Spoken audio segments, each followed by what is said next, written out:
President Trump publicly endorsed Libyan military strongman Khalifa Hifter after a shocking reversal of U.S. policy.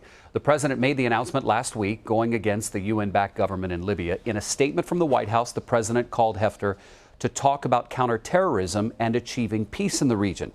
The statement came as a surprise to a lot of leaders in the world who have labeled Hifter as an aggressor. Joining me now to talk more about this is former CIA operative and founder of investigative company Diligence, Mike Baker. All right, Mike, how do you see this? Well, we would need basically all day to talk about the complexities of Libya, and I think most people have put Libya well out of their minds since Gaddafi was overthrown in 2011. But Hifter has got a long history, a very complex history with the U.S. He spent almost a couple of decades here in the U.S. before going back to Libya in 2011 when Gaddafi was taken down. And so I suspect that what we have here is, I try not to parse a lot of what President Trump does in the sense of, is it official U.S. policy or not? I don't actually believe it signals a significant shift here, but I do believe that his call to Hifter was likely prompted by his meeting recently with the Egyptian head, al-Sisi. Hifter is essentially army commander of the opposing forces to the current government in Libya, and he is backed by, among others, Egypt, the UAE, Saudi Arabia, Russia. So it puts us in an interesting situation. He puts himself in there as an anti-Islamist, which is one of the reasons why I suspect the call was made. Interesting. Who was supporting the current head of the Libyan government? Like, what other allies are supporting the head of Libya's government?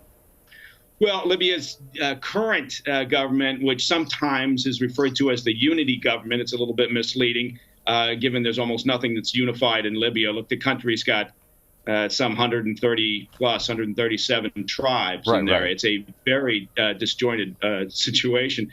But they're backed, in a sense, by the UN, but the UN's backing them because I think they see no other real logical alternative here. Much is made of a recent effort by the UK to create a ceasefire between the current government and Khalifa Hifter's organization, his command.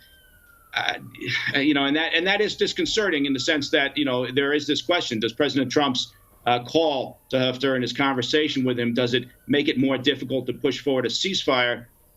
But in the context of ceasefire wasn't likely going to happen anyway. Right. And we sort of created, I don't want to say this in an overly cynical way, but we created a hot mess when we overthrew Gaddafi in 2011. So I want to know how you see it. I mean, do you see Trump? I mean, sure, people are saying, what? Why is he backing that guy? But at the end of the day, do you think it's the right risk to take? Oh, that's a terrific question that you just posed there. Look, Khalifa, again, he got his U.S. citizenship. He spent a lot of time here. He did work with the U.S. intel community for quite some time. He has been our guy in a certain sense.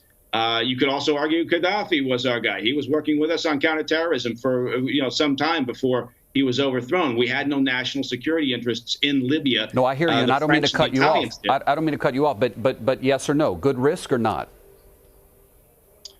I'm going to punt and say it's a risk. And in Libya, you've got choices between, bad risks and worse risks. Where does it fall on the scale? That is likely, a complex issue that's not going to be resolved anytime soon. Is Hifter a bad risk or a worse risk? Is Hifter a bad risk or a worse risk? Yeah. I think he's a self-serving strongman that I think has the possibility of potentially uniting the military and the rest of the country. Does that mean that the current government that exists there can't do it? Again, I don't know. This is the problem we face with Libya, and the question that you have to go all the way back to why we got involved in the first place, and so that's why I seem to be going back and forth. I think there's some things about Hifter that are worrying. much like where we were brought into Iraq in the original days, thinking that there were some individuals we could ally with. It turned out not to be the case. Yeah. So we have to take this, with a grain of salt. But I do think that the reason why Trump made that call was because of his conversations with Egypt, possibly some influence from Saudis, all right, UAE. Mike, I got to go. They're wrapping me. But hearing you kind of waffle on the issue of whether he's, bad or worse really sets up how difficult a choice this is, right? There is no perfect answer. Absolutely. So, yeah. All right, Mike, thank you for the time. Good perspective on the issue. You helped us know more about it. We appreciate it.